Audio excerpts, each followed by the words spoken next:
તો હાલ સમાચાર પ્રાપ્ત થઈ રહ્યા છે સુરતના સરથાણા વિસ્તારથી કે જ્યાં હજુ પણ પાણી ભરાયેલા છે, જેના કારણે લોકો હાલાકી ભોગવી રહ્યા છે। હીરાનગરી સુરતમાં જળ સ્તર સતત વધી રહ્યું છે। ખાડીના પાણી શહેર સુધી પહોંચી ગયા છે, ઘરોમાં ઘૂસી ગયા છે।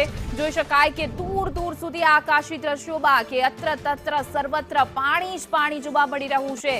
દૂરથી તમને તળાવ લાગતું હશે, પરંતુ આ રહેણાંક વિસ્તાર છે કે જ્યાં પાણી જ પાણી જોવા મળી રહ્યું છે। લોકોના ઘર પાણીમાં ડૂબી ગયા છે, લોકો ઘરની અંદર પુરાવા મજબૂર બન્યા છે। હીરાનગરી સુરતમાં અતિ ભારે વરસાદને કારણે બેહાલ થઈ ગયા છે।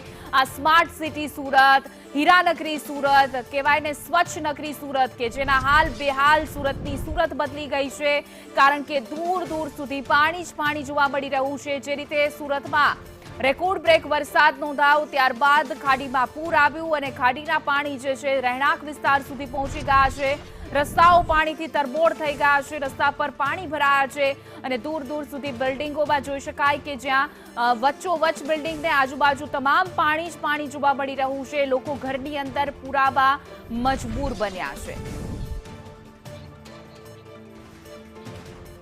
વધુ વિગતો સાથે અમારા સંવાદદાતા મનીષ પરમાર જોડાયા કે મનીષ જે સ્થળ પર ઉપસ્થિત છે। મનીષ, જોઈ શકાય જે દ્રશ્યો આ સામે આપ્યા છે, દૂર દૂર સુધી પાણી જ પાણી જોવા મળી રહ્યું છે, શું છે હાલ પરિસ્થિતિ?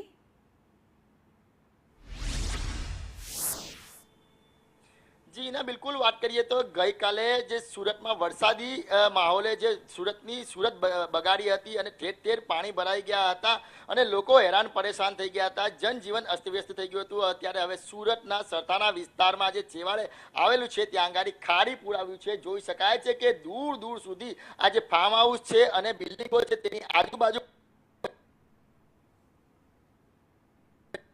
કારણ કે જે ખાડી છે, ખાડીના મારફતે આ પાણી શહેરમાં પ્રવેશી રહ્યું છે। જે માણે મહાનગરપાલિકા દ્વારા દાવા કરવામાં હતા કે સંપૂર્ણ ખાડીનું ડ્રેજિંગ કરવામાં આવ્યું છે અને આ વખતે ખાડી પૂર નહીં આવે। ગઈ વખતે આ પ્રકારની પરિસ્થિતિ સર્જાઈ હતી કે સરથાણા વિસ્તારમાં પાણી આવી ગયું હતું અને અત્યારે પણ જોઈ શકાય છે કે ધીમે ધીમે પાણીના વહેણ છે તે સતત જે શહેરી વિસ્તારો છે તેની અંદર પ્રવેશી રહ્યા છે। શહેરી વિસ્તાર એટલે કહેવાય કે રેડ વિસ્તાર તેની અંદર આજુબાજુમાં ભરાઈ રહ્યા છે। પાણીની અંદર તમામ વિસ્તાર છે પાણીની અંદર ઘટાડો થઈ ગયો છે। બીજી બાજુ વાત કરીએ તો હાઈવે જોડો જે રિંગ રોડ બનાવવામાં આવ્યો છે તે પણ પાણીની અંદર ગરકાવ થઈ ગયો છે અને લોકો છે તે પોતાની કાર છે તે એક સાઈડ પર પાર્ક કરીને ઉભા રહેવા પર મજબૂર બન્યા છે। જોઈ શકાય છે કે 1 થી 1.5 કિલોમીટર દૂર દૂર સુધી લાંબી જે કારોની લાઈન છે તે દેખાઈ રહી છે। જનજીવન અસ્તવ્યસ્ત થઈ ગયું છે, થંભી ગયે પ્રમાણેના દ્રશ્ય છે તે સામે આવ્યા છે। સુરતમાં અત્યારે વરસાદે વિરામ લીધો છે, પરંતુ હવે ખાડી લોકોને હેરાન ઘરમાં પાણી પ્રવેશી છે અને લોકોની ગાડીઓ છે તે પણ ડૂબી ગઈ છે, એટલે લાખો રૂપિયાનું નુકસાન ફરીથી થઈ રહ્યું છે। શહેરની અંદર વાત કરીએ તો શહેરમાં આ ખાડી પૂર છે તે આવી ગઈ છે।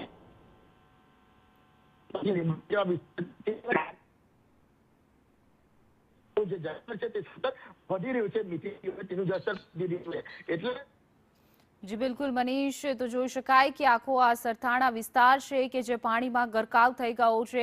બિલ્ડિંગો પાણીની વચ્ચે જાણે હોય એ પ્રકારના દ્રશ્યો સામે આવ્યા છે। આકાશી નજારો કે જ્યાં તમે નજર કરશો દૂર દૂર સુધી પાણી જ પાણી જોવા મળી રહ્યું છે। અત્યારે જિંદગી પાણીની વચ્ચે રહેવા મજબૂર બની છે, લોકોનું જનજીવન પ્રભાવિત થયું છે। ઘરની બહાર નીકળવું તો નીકળવું કેવી રીતે, કારણ કે અત્ર તત્ર સર્વત્ર પાણી જ પાણી જોવા મળી રહ્યું છે। રસ્તાઓ પાણીમાં ગરકાવ થઈ ગયા છે, જેના કારણે લોકો ઘરની અંદર પુરાવા મજબૂર બન્યા છે।